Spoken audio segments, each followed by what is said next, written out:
pessoal, vamos lá. Vamos finalizar o nosso encontro. E aí a gente passa agora a estudar a figura do agente de contratação e a comissão de contratação nos termos do artigo 8º. Pessoal, olha só.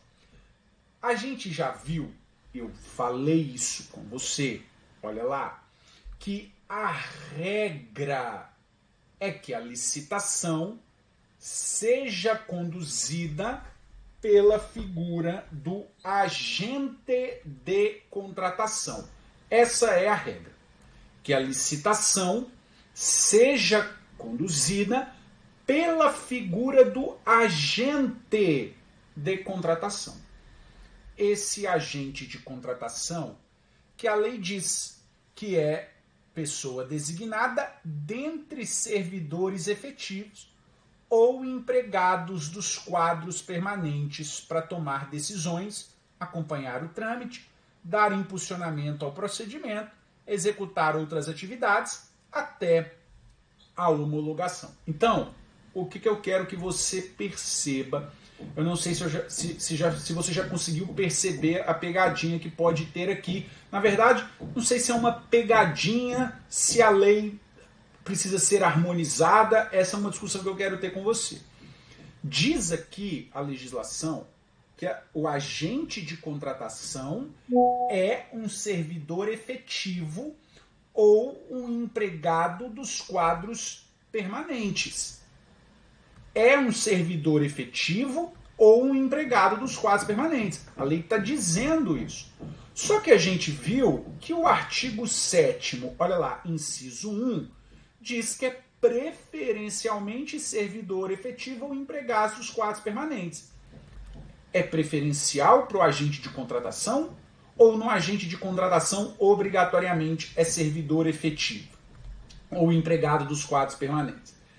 Essa é a grande discussão que a doutrina hoje faz para a figura do agente de contratação e que está batendo tribunais de contas Brasil afora, mas que nós ainda não temos um posicionamento definido, unânime ou majoritário. Unânime nunca vai ter, mas majoritário. Há decisões de Tribunal de Contas e há entendimentos doutrinários de que o agente de contratação obrigatoriamente precisa ser servidor efetivo ou empregado dos quadros permanentes. Obrigatoriamente. Há doutrina e outros entendimentos de Tribunal de Contas que fala que a gente precisa harmonizar o artigo 8º com o 7º inciso 1 e, portanto, é preferencial. Hoje nós não temos um posicionamento definitivo sobre isso. Fique atento, isso é bom de prova. Perfeito? Muito bem. Pessoal, seguindo aqui, veja que esse agente de contratação será auxiliado por uma equipe de apoio. E esse agente de contratação responderá individualmente pelos atos que praticar, salvo quando induzido a erro pela atuação da equipe de apoio. Então, muito bem, a regra é a licitação conduzida pela figura do agente de contratação. Mas veja que em licitações que envolvam bens ou serviços especiais, o agente de contratação, olha o verbo, poderá, é uma faculdade, poderá ser substituído pela comissão de contratação. Licitação que envolva bens ou serviços especiais, eu posso substituir o agente pela comissão de contratação. Essa comissão, composta no mínimo por 3 membros, também servidores efetivos ou empregados dos quadros permanentes da administração. A responsabilidade desses membros será uma responsabilidade solidária, salvo posição individual divergente devidamente consignada em ata. Então, a regra é que a responsabilidade desses membros seja uma responsabilidade solidária. Mas, excepcionalmente, a responsabilidade será afastada de um desses agentes quando ele consignar a sua posição divergente em ata. Bom, então veja que nas licitações ainda de bens ou serviços especiais, cujo objeto não seja rotineiramente contratado, a administração poderá também contratar o serviço de assessoria, contratar empresa ou profissional especializado para assessorar os agentes responsáveis. E aí, veja como nós já vimos, no diálogo competitivo, obrigatoriamente nós teremos a comissão de contratação.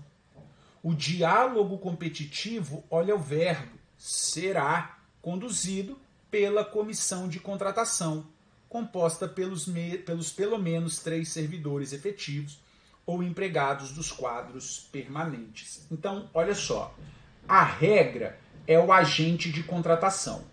Se tratou de bens ou serviços especiais, eu posso substituir o agente pela comissão de contratação. Diálogo competitivo, obrigatoriamente, será comissão de contratação. No pregão, nós vamos ter a figura do pregoeiro e no leilão nós teremos a figura do leiloeiro. Perfeito? Muito bem. Ponto. Pessoal, para nós finalizarmos, portanto, a figura da licitação e começarmos o nosso estudo na parte dos contratos. Tudo dentro, claro, da Lei 14.133. Para finalizarmos o Instituto da Licitação, nós vamos estudar a questão da defesa dos agentes públicos. A lei diz que se as autoridades competentes e os servidores e empregados que tiverem participado de licitação e os contratos precisarem de defesa na via administrativa, controladora ou judicial, em razão de ato praticado com estrita observância de orientação constante em parecer, a advocacia pública promoverá a representação judicial ou extrajudicial do agente ao seu critério.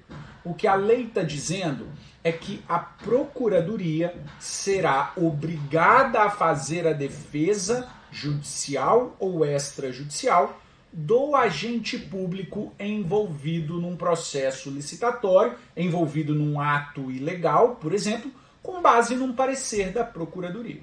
É o que a lei diz. Só que a lei fala que não haverá defesa quando houver comprovada a prática de atos ilícitos dolosos, mas que haverá a defesa por parte da advocacia, mesmo se o agente público não mais ocupar cargo, emprego ou função. Então, não há defesa se houver a comprovação de atos ilícitos dolosos, mas haverá mesmo se o agente não mais estiver no cargo. Pessoal, a gente já sabe, a gente já viu, um dispositivo muito parecido foi declarado inconstitucional pelo Supremo no sentido de obrigatoriedade. O Supremo declarou a inconstitucionalidade lá da Lei 8429, mas o Supremo disse, é inconstitucional impor, é inconstitucional a obrigatoriedade de defesa judicial por parte da Procuradoria. É possível, é permitido, a Procuradoria vai dizer. A mesma ideia deve ser entendida aqui. Não há que se falar numa obrigatoriedade. Vai caber à Procuradoria fazer essa análise. Com isso, eu encerro com você a parte de licitações e a gente entra agora na parte dos contratos administrativos.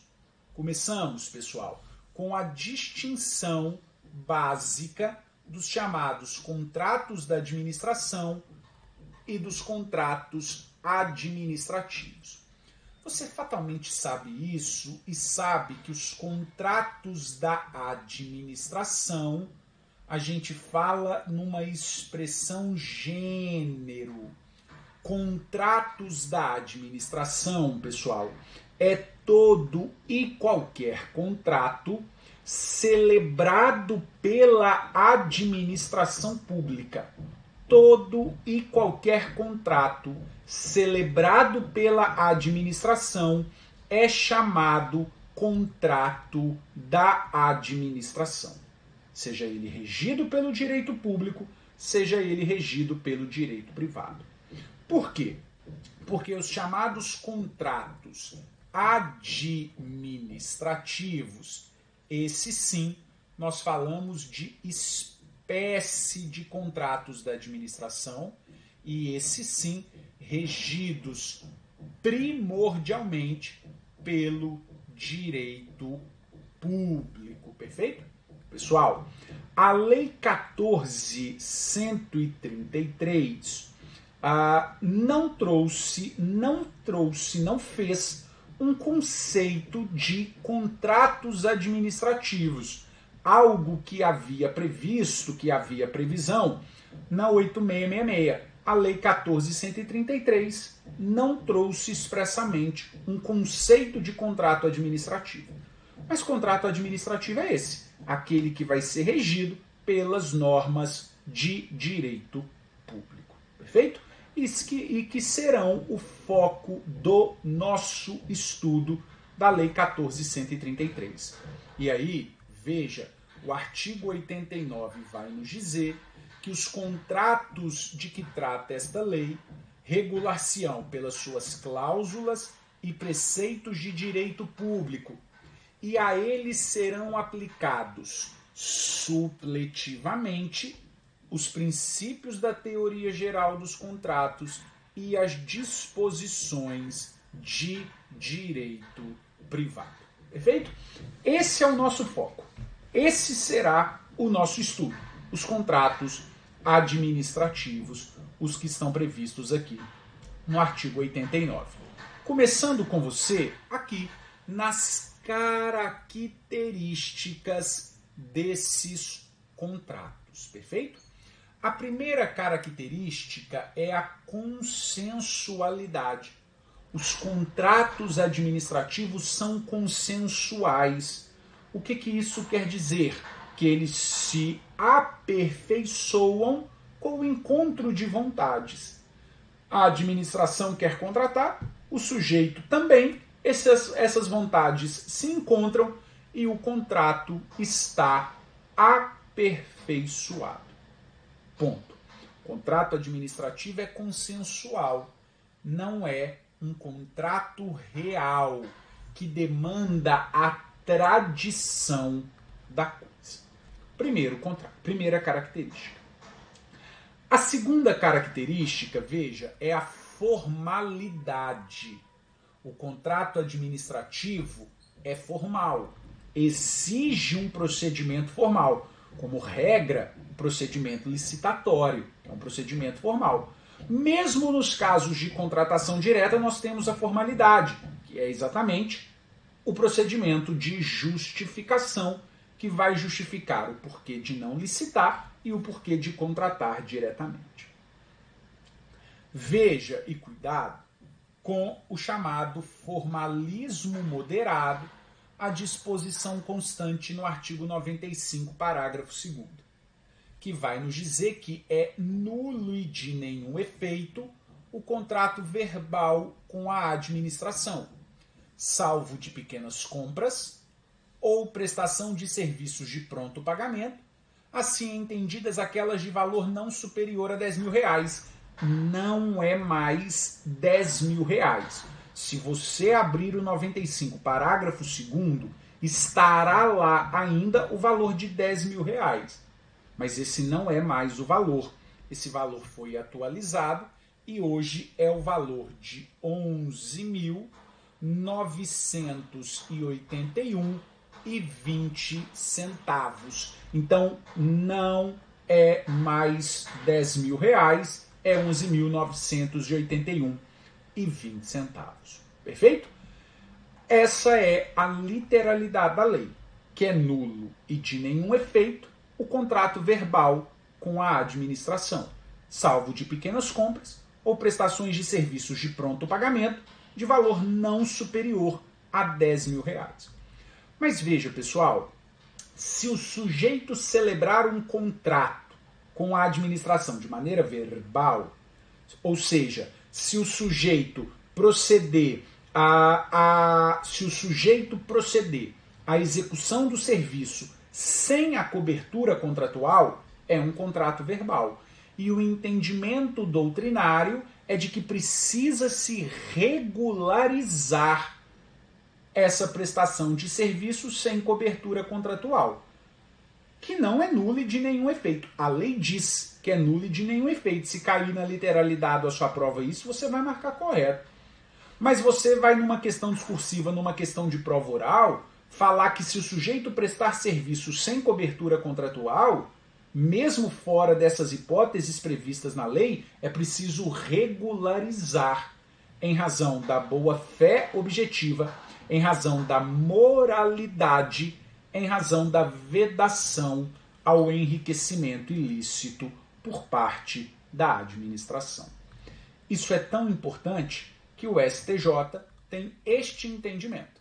O STJ, no RESP 2045450, entende que no caso de contrato verbal e sem licitação, o ente tem o dever de indenizar, desde que provada a existência de subcontratação, a efetiva prestação de serviço, ainda que por terceiro, e que tais serviços se reverteram em benefício da administração. Olha, aqui o STJ está dando até um passo a mais. O sujeito fez um contrato verbal com a administração, está prestando serviço sem a cobertura contratual, e esse sujeito ainda subcontratou. O que o STJ está dizendo é que a administração tem que pagar essa subcontratação, ainda que o contrato tenha sido verbal. A administração vai precisar provar a efetiva existência da subcontratação, vai precisar comprovar que a prestação do serviço se reverteu em benefício da administração. Diz o STJ que a inexistência de autorização para subcontratar não é suficiente para afastar o dever de indenizar, porque a própria contratação foi irregular, porque foi sem licitação e o contrato foi verbal.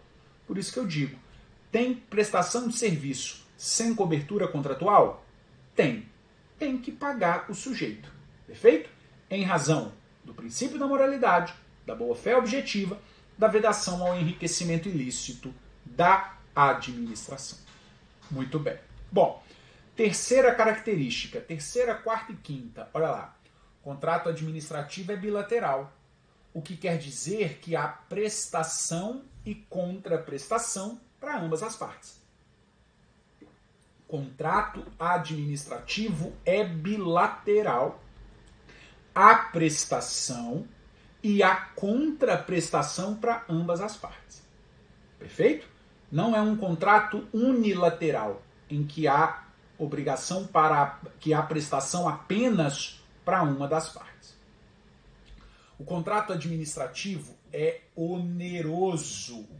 Há direitos e obrigações para ambas as partes. Direitos e obrigações para ambas as partes. O contrato administrativo também é comutativo, ou seja, a prestação e a contraprestação são previamente conhecidas. Contrato administrativo é comutativo. Prestação e contraprestação são previamente conhecidas. É diferente de um contrato aleatório, que é o contrato de seguro, por exemplo, do seu carro. em que você sabe qual é a sua prestação, mas não sabe qual a contraprestação. Na verdade, você quer pagar a sua prestação, pagar, né, cumprir a sua prestação, que é o pagamento, sem ter a contraprestação, porque você não quer usar o seguro do carro. O contrato administrativo não é esse. Não é um contrato aleatório. É um contrato comutativo, em que se sabe já de uma vez o que uma parte tem que fazer e o que ela vai receber em troca. E a outra parte já sabe o que ela vai receber e também o que ela vai fazer em troca. Perfeito? Bom, o contrato administrativo também é um contrato de adesão. Simplesmente adere, assina o contrato administrativo. Não há negociação de cláusulas contratuais. O contrato administrativo não é um contrato paritário, aquele em que se discute as cláusulas do contrato. O contrato administrativo possui cláusulas exorbitantes. Essas cláusulas exorbitantes são tão importantes, mas tão importantes, que nós vamos estudá-la num momento à parte. Nós vamos criar o tópico das cláusulas exorbitantes. Neste momento, o que eu quero que você saiba é que os contratos administrativos podem ter as cláusulas exorbitantes. Perfeito? Grave isso.